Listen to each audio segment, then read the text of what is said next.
Good morning dear students. Online classes में एक बार आपका फिर से वेलकम है। अपन डिस्कस कर रहे थे मृदा कोलोइड्स के गुणधर्म।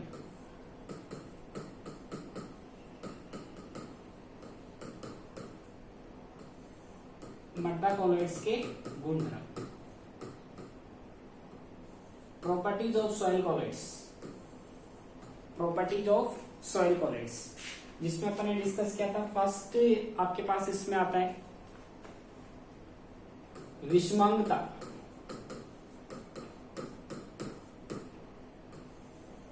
विषमांगता जिसको अपन हेट्रोजेनिटी बोलते हैं, हेट्रोजेनिटी। सेकंड जो टर्म्स आपके पास आता है जिसको अपन यहाँ पे विसरण बोल रहे हैं, डिफ्यूजन जिसको आप बोल सकते हो। थर्ड टर्म जो आपके पास आता है वो आता है आपके पास ब्राउनियन गति, जो अपन ने इंपोर्टेंट टर्म के फॉर्म में डिस्कस किया था, ब्राउनियन गति। फोर्थ नंबर पे अपन ने डिस्कस किया था टिंडल प्रभाव, टिंडल प्रभाव। और फिफ्थ नंबर पे अपन डिस्कस कर रहे थे वैद्युत आवेश, वैद्युत आवेश, इलेक्ट्रिकल प्रॉपर्टीज। ओके।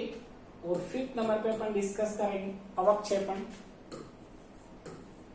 इसको प्रेसिपिटेशन भी बोलते हैं, पीपीटी फॉर्म होना। सिक्स नंबर पे आपके पास आता है अधिशोषण,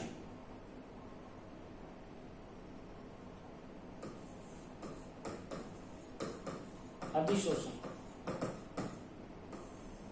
ये कुछ कोलोइडल जो मृदा कोलोइड्स होते हैं जो अपन ने प्रीवियस लेक्चर में डिस्कस किया था। कोलोइडल विलयन एक्चुअल में होते क्या हैं, इनका डायमेंशन क्या था, कोलोइडल कण किस आकार के होते हैं, मृदा का कोलोइडल विलयन किस टाइप का होता है, वो सारा अपन ने प्रीवियस लेक्चर में डिस्कस किया था।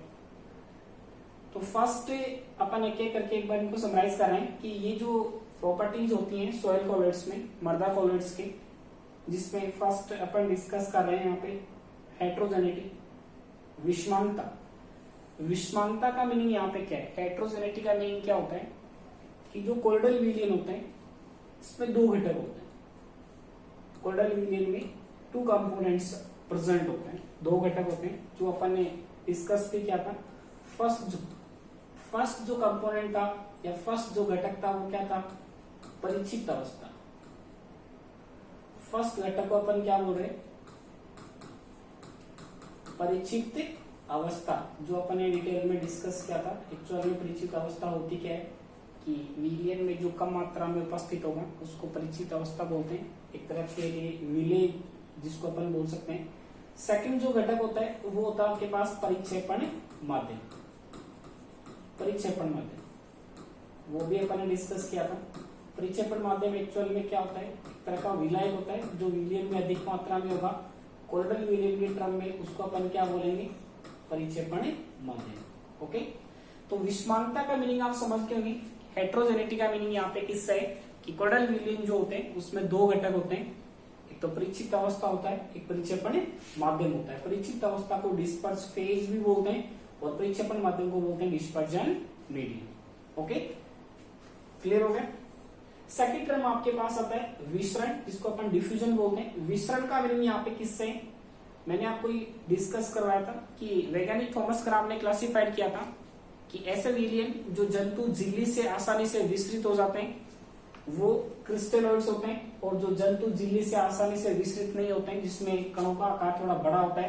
अपन एक झिल्ली ली थी, इसको अपन ने एसपीएम बोला था, सेमी परमेबल मेम्ब्रेन, अर्धपारगम्य झिल्ली। और इसके आधार पे जो वैज्ञानिक थॉमस ग्राफ था इसने दो टाइप की कैटेगरी बनाई थी, तो क्रिस्टलोइड्स थे और ये क्या थे, कोलोइड्स थे।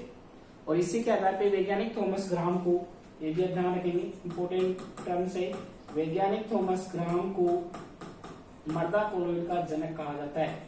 वैज्ञानिक थॉमस ग्राम को जनक बोलते हैं अपन किसका, मृदा कोलोइड्स का। जो सॉइल कोलोइड होता है या मृदा जो कोलोइड होता है इसका जनक किसको बोला गया है यहाँ पे,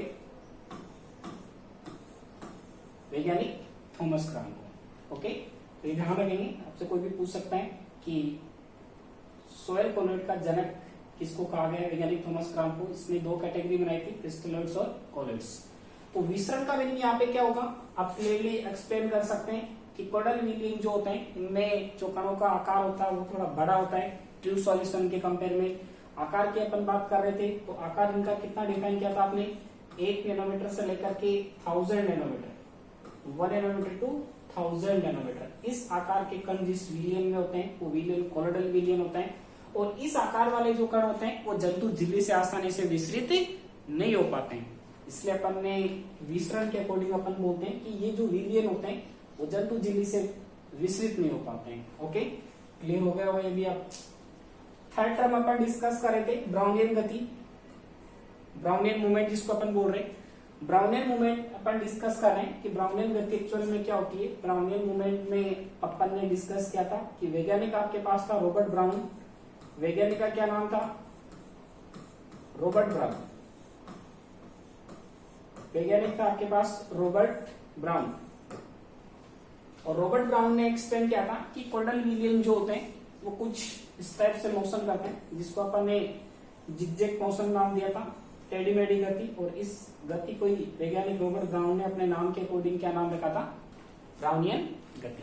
ओके, तो ये कुछ टर्म्स हैं जो मर्दा कोलेट से जो अपन ने डिस्कस भी किए थे एक करके, अपन समराइज कर रहे हैं पर इनको। ब्राउनियन गति इंपोर्टेंट, अपन ने इसको टर्म के फॉर्म में यूज लिया था।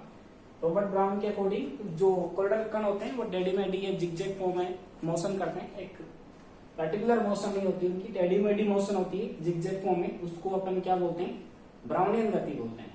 ओके, फोर्थ नंबर पे आपके पास आता है टिंडल प्रभाव। फोर्थ नंबर पे आपके पास क्या आता है, टिंडल प्रभाव। टिंडल प्रभाव की अपन बात कर रहे थे। टिंडल प्रभाव की अगर अपन बात करें तो टिंडल प्रभाव के लिए वैज्ञानिक जो था वो टिंडल था। और इसने क्या एक्सप्लेन किया था, जो अपन ने प्रैक्टिकली एग्जाम्पल लेके एक्सप्लेन किया था, आप घर पे इसको चेक कर सकते हो, वो प्रीवियस लेक्चर में अपन ने डिस्कस किया था। एक बार वापस से मैं समराइज कर देता हूँ कि वैज्ञानिक टिंडल के अकॉर्डिंग अपन क्या बताते हैं कि आपके पास सपोज ये कोई बीकर है, आपके पास ये कोई बीकर है, इस बीकर में आपने कोल्डल विलियन ले रखा है। इस बीकर में अपन ने क्या फिल कर रखा है, कोल्डल विलियन आप इस बीकर में भरा हुआ है। और इस बीकर में अपन किसी भी स्रोत से प्रकाश डाल रहे हैं। यहाँ पे आपके पास कोई प्रकाश का स्रोत है, सोर्स ऑफ लाइट। प्रकाश के सोर्स से जब इस बीकर पे प्रकाश डाला जाता है तो कुछ इस तरह से आपतित होता है और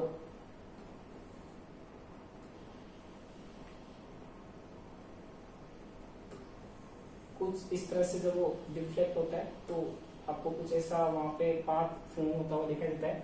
यहाँ पे जो पर्टिकुलर पॉइंट होता है इसको अपन बोलते हैं टिंडल कोण, टिंडल शंकु भी इसको बोला जाता है। ओके, क्या होता है टिंडल प्रभाव में, जो अपन ने प्रैक्टिकली एक्सप्लेन भी किया था, आप घर पे इसको चेक कर सकते हो। आपके पास ये बीकर है, इस बीकर में आप किसी भी स्रोत से प्रकाश डाल रहे हो।